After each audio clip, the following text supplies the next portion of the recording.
Hello friends, welcome back to my channel. तो हमारे channel का जैसा कि नाम है गवर्नमेंट जॉब एस्पिरेंट, तो मैं तैयारी करती हूँ एलटी ग्रेड और टीजीटी की। तो जब मैं तैयारी मैंने शुरू की थी तो मेरे पास ज़्यादा समय है क्योंकि मेरा कॉम्बिनेशन नहीं था, इसीलिए मैंने कभी भी टीजीटी एलटी का फॉर्म नहीं भरा। तो मैंने 3 साल में अपना जो कॉम्बिनेशन था वो कंप्लीट किया, जो वन सब्जेक्ट से करते हैं, सिंगल सब्जेक्ट से करते हैं किसी भी यूनिवर्सिटी से। तो मैंने उसको कंप्लीट किया। उसके बाद में तब से 2021 में जो लास्ट वैकेंसीज़ आई थी, तो उसमें मैंने कोई भी फॉर्म नहीं डाला था। मेरा कॉम्बिनेशन नहीं था और मैं अवेलेबल नहीं थी इस चीज़ के लिए, वैलिड नहीं थी, तो इसलिए मैंने नहीं डाला था। तो मुझे ऐसा लगा कि मुझे एलटी ग्रेड और टीजीटी की तैयारी करनी चाहिए। तो कॉम्बिनेशन बनाने के बाद में मैंने थोड़ा-थोड़ा पढ़ना शुरू किया, जो भी मैंने 2 सब्जेक्ट चूज़ किए। हमने मेरे जो 2 सब्जेक्ट हैं वो हैं हिस्ट्री और पॉलिटिकल साइंस। तो आप अपने जो आपने ग्रेजुएशन में सब्जेक्ट पढ़े हैं, उनके अनुसार आप अपने जो कॉम्बिनेशन वाले सब्जेक्ट हैं, वो चूज़ कर सकते हैं, जो आपको पेपर देने हैं।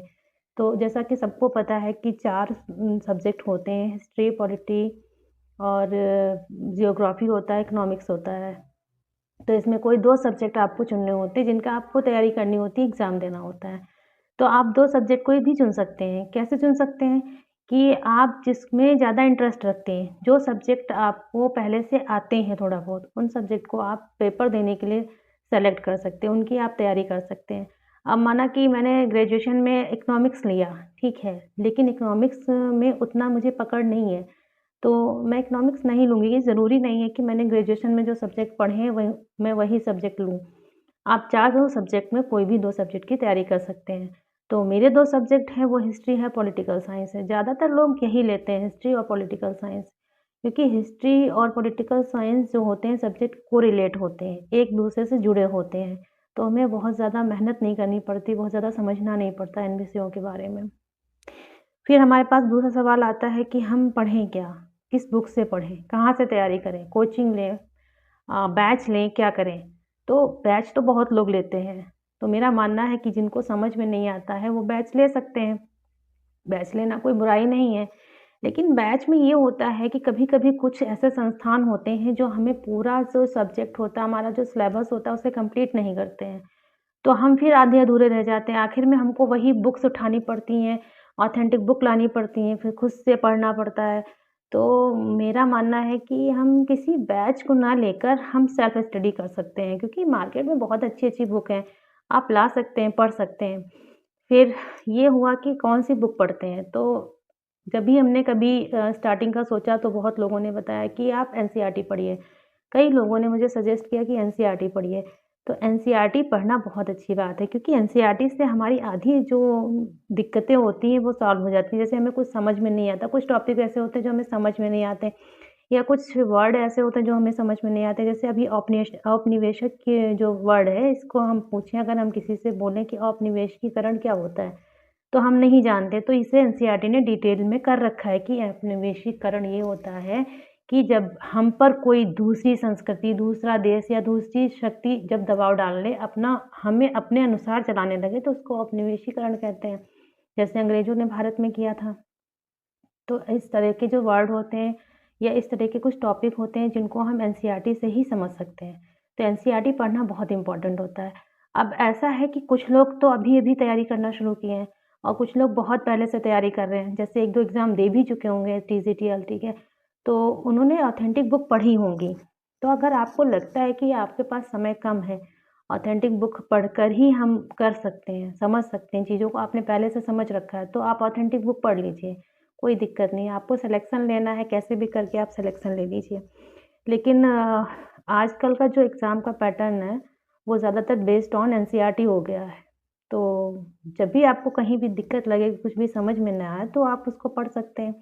हाँ, ये सही है कि एनसीईआरटी पढ़ने के लिए हमारे पास कम से कम 1 साल का समय होना चाहिए। तो तैयारी एग्ज़ाम होने से कम 6 महीने पहले आपको एनसीईआरटी कंप्लीट कर लेनी चाहिए, क्योंकि एनसीईआरटी तो हमारा बेस है। अभी हमने एनसीईआरटी में कोई एक टॉपिक पढ़ा, उसके बाद हमने ऑथेंटिक बुक में वही चीज़ पढ़ी। तो ऑथेंटिक बुक से हमें वो चीज़ इतना क्लियर हो जाती है कि अगर हमारे सामने एग्ज़ाम में कोई क्वेश्चन आता है, तो हम उसे आसानी से कर सकते हैं। तो बात यही है कि आपके पास अगर टाइम है, अभी आपने तैयारी शुरू की है, अभी आप एक नेक्स्ट कोई एग्ज़ाम इतनी जल्दी नहीं है, तो आप एनसीईआरटी पढ़िए, क्योंकि एनसीईआरटी हर एक एग्ज़ाम में आपको सहायता करेगा, हर एक एग्ज़ाम में आपको हेल्प करेगा। तो आप एनसीईआरटी पढ़ना शुरू कर दीजिए। और एनसीईआरटी पढ़ना इतना आसान नहीं होता है।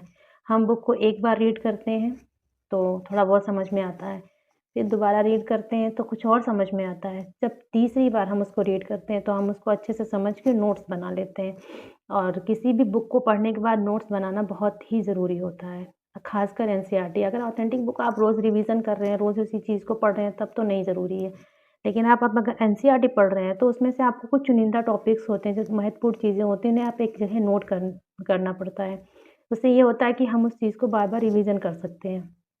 NCERT is very important, but आपके पास अगर टाइम नहीं है ज़्यादा, एग्ज़ाम आपका होने वाला है, जैसे कि 2021 का जो फॉर्म पड़ा हुआ था, तो उनका एग्ज़ाम अभी जून में अप्लाइड है, तो होगा एग्ज़ाम। तो अभी आपके पास इतना टाइम नहीं है कि आप एनसीईआरटी पढ़ सकें, तो आप ऑथेंटिक बुक से पढ़िए, अच्छे से पढ़िए, ऑथेंटिक बुक से पढ़िए। उसके बाद आप पेपर पैटर्न तो आपको पता ही होगा, क्वेश्चंस कैसे आते हैं आपको पता होगा, आपने देख लिया होगा प्रीवियस ईयर क्वेश्चंस। तो आप अभी बुक पढ़िए, रिवीजन करिए ज़्यादा से ज़्यादा, और उसके बाद आप प्रैक्टिस सेट करिए। जब आप प्रैक्टिस सेट करेंगे तभी आप कंप्लीटली प्रिपेयर होंगे अपने एग्ज़ाम के लिए। तो जैसे ही आपके पास अगर टाइम एनसीईआरटी पढ़ें, नहीं तो आप ऑथेंटिक बुक पढ़ें। ऑथेंटिक बुक पढ़ने के बाद आपको कम से कम एग्ज़ाम होने से 1 महीने पहले, कम से कम आपको 1 महीना पहला जो है वो प्रैक्टिस सेट करना ही पड़ेगा। बहुत इम्पोर्टेंट है प्रैक्टिस सेट लगाना। तो बहुत लोग तो ऐसे होते हैं ना, जो प्रैक्टिस सेट लगाकर ही कोई अपना एग्ज़ाम होता है वो क्लियर कर लेते हैं। लेकिन हम जैसे एग्ज़ाम देते हैं, डीजीडी, एलटी देते हैं, तो ये ऐसे एग्ज़ाम नहीं होते हैं जो हम प्रैक्टिस सेट कर लें। तो हम पहले अपना कंप्लीट जो सिलेबस है उसे करेंगे, करीब एग्ज़ाम होने के 2 महीने पहले। उसके बाद हम प्रैक्टिस सेट स्टार्ट करेंगे और वन डे बाय डे हम प्रैक्टिस करते रहेंगे। जो कुछ चीज़ें नहीं समझ में आती हैं उन्हें भी हम अलग से पढ़ते रहेंगे, ताकि एग्ज़ाम आए, आपके सामने क्वेश्चन पेपर आए तो आपको ये ना लगे कि आपने कुछ पढ़ा नहीं, या हमने ये पढ़ा था, ये क्या था, पढ़ा तो था, समझ में नहीं आ रहा है, याद नहीं आ रहा है। ऐसी कंडीशन से हम सभी निकलते हैं। पर अगर आप अच्छे से बुक को पढ़ेंगे और आप प्रैक्टिस सेट सॉल्व करेंगे, तो आप ये सब चीज़ें आसानी से कर सकते हैं, अपना सिलेक्शन आसानी से ले सकते हैं। क्योंकि दिक्कत ये है ना कि वैकेंसीज़ बहुत कम आती हैं। अभी आप हाल देख लीजिए 2021 का, अभी तक एग्ज़ाम नहीं हुआ है। 3000 4000 वैकेंसीज़ थी, उन पर भी अभी एग्ज़ाम नहीं हो पाया है। तो अब फ़िलहाल होने वाला है एग्ज़ाम, तो आप तैयारी करिए। जिसने भी फॉर्म भरा है इसमें, उनको अपनी एक सीट पक्की ही करनी है, ये सोच कर अपनी तैयारी करिए। मौके बहुत नहीं मिलते हम लोगों की ज़िंदगी में, ज़्यादा चांस नहीं आते गवर्नमेंट जॉब के। ख़ासकर जो टीजीटी, एलटी या जो शिक्षा विभाग है उसकी बात करें, तो उसमें बहुत ज़्यादा चांसेस नहीं हम लोगों के पास में है। तो आपके लिए बस इतना ही कि आप अगर टाइम है तो एनसीईआरटी पढ़ें, अगर नहीं टाइम है तो आप ऑथेंटिक बुक पढ़कर अपना सिलेबस कंप्लीट कर और अपना प्रैक्टिस सेट से अपना एग्ज़ाम क्लियर कर लीजिए। तो मिलते हैं नेक्स्ट वीडियो में, तब तक के लिए बाय बाय, टेक केयर।